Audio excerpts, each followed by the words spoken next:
The Indiana Fever watched Game 2 slip away, not because they were outplayed, not because they were outcoached, but because the referees decided the outcome long before the final horn.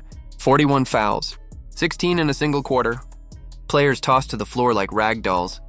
And yet, A'ja Wilson walked away praised for her stat line, while Lexi Hull played through a back injury she suffered in Game 1 just to keep Indiana alive. That wasn't competition. That was chaos masquerading as defense. The question becomes, how in the world did Indiana manage to fight back through all of that? And what does it mean now that the series is shifting back to Indianapolis? Every single Fever player admitted the same thing. This series has been physical, but this was something different. "It feels like I've been on the ground more in this series than any other," Hull admitted, shrugging off the bruises like battle scars. But she also said what mattered most. "We just keep getting back up." And that, more than the whistles or the stats, tells the story of Indiana's fight. What happened in Game 1 shouldn't have been possible on paper. The Fever walked into Las Vegas, the home of the two-time defending champions, facing the brightest lights and the highest stakes, and they didn't just survive, they dominated. Kelsey Mitchell dropped a playoff career-high 34 points, silencing every critic who claimed she wasn't ready for the moment. She didn't just score, she dictated the tempo. When Vegas tried to speed things up, Mitchell slowed it down.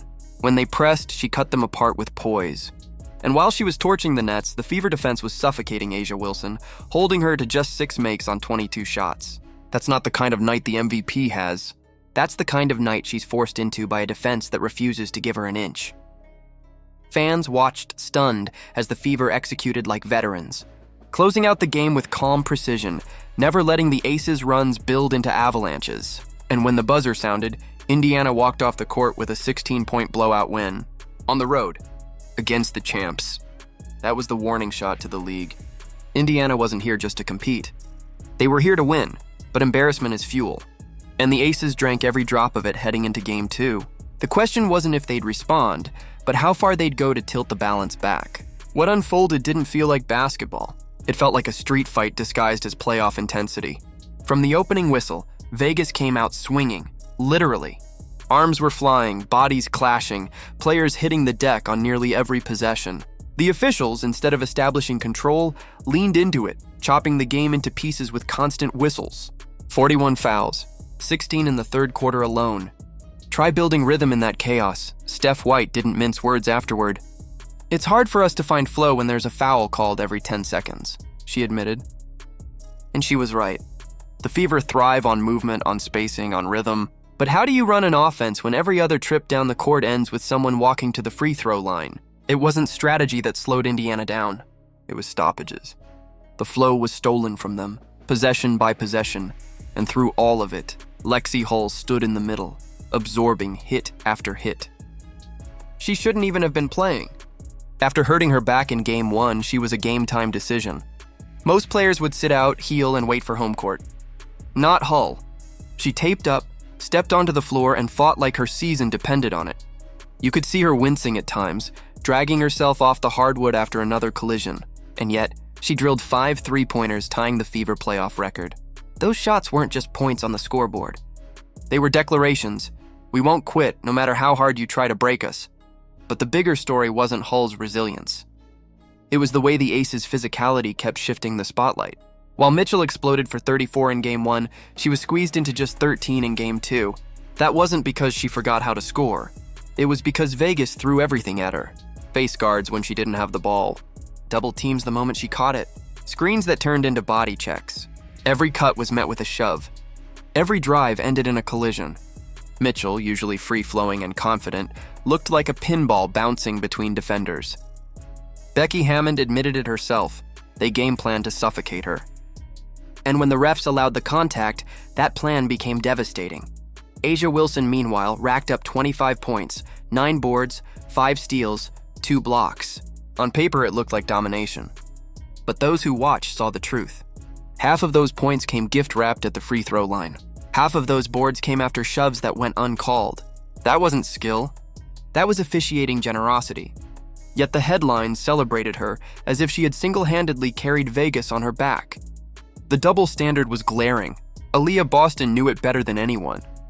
10 points, 13 rebounds, numbers that looked steady on the stat sheet, but anyone who watched saw her bruises. Every rebound was a war. Every shot was a battle.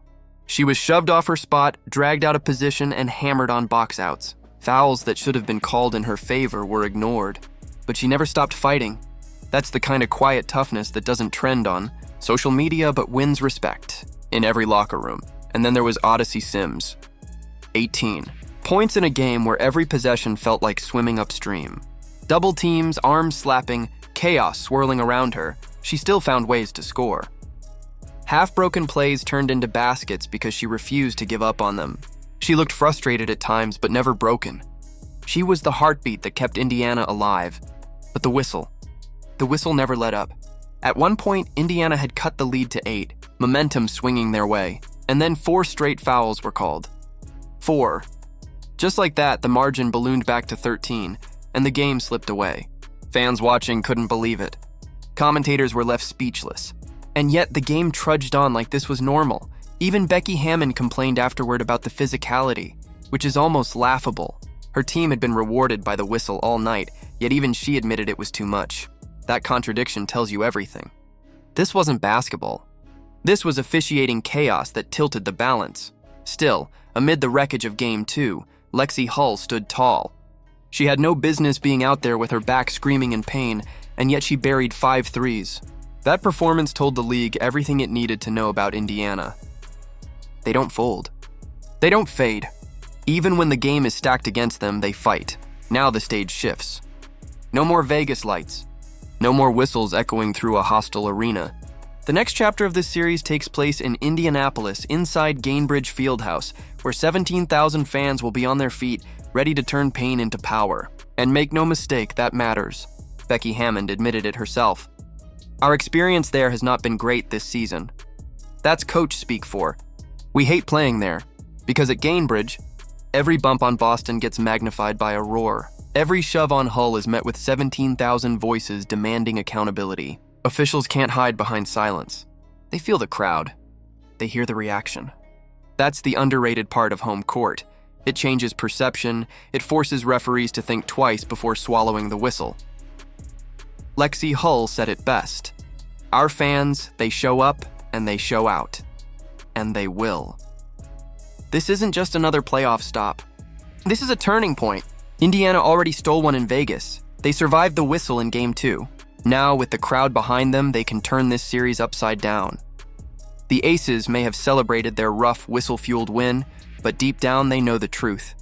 If it took 41 fouls, 16 in one quarter, and the physical collapse of an injured Hull just to scrape by, what happens when Indiana gets to play their game at home?